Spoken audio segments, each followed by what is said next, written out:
கன்னியாகுமரிக்கு வந்திருக்கோம். எங்கள் ஃபேமிலி எல்லாரும் இங்கே இருக்காங்க. எல்லாரும் பாருங்க. எல்லாம் ஒரு ஹாய் சொல்லுங்க. ஹாய் சொல்லுங்க.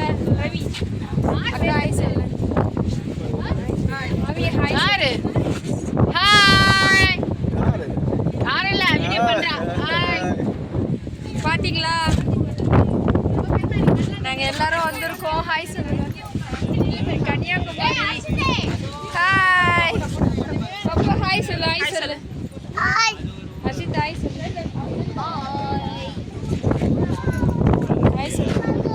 ஹாய் இந்த பவசி ஹாய் சொல்லு. நாங்கள் இப்போ கன்னியாகுமரிக்கு வந்திருக்கோம். ஜாலியாக எல்லாரும் என்ஜாய் பண்ணலாம்னு நினச்சோம். ஆனால் என்ஜாய் பண்ண முடியல. என்ன ரேட் அதிகம், ரொம்ப ரஷ்ஷாக இருக்குது. பாருங்க, நம்ம திருவள்ளுவரை பாருங்க, அழகா இருக்காங்க. நீங்களும் வாங்க, என்ஜாய் பண்ணலாம் ஜாலியா. பீச் பாருங்க, பீச்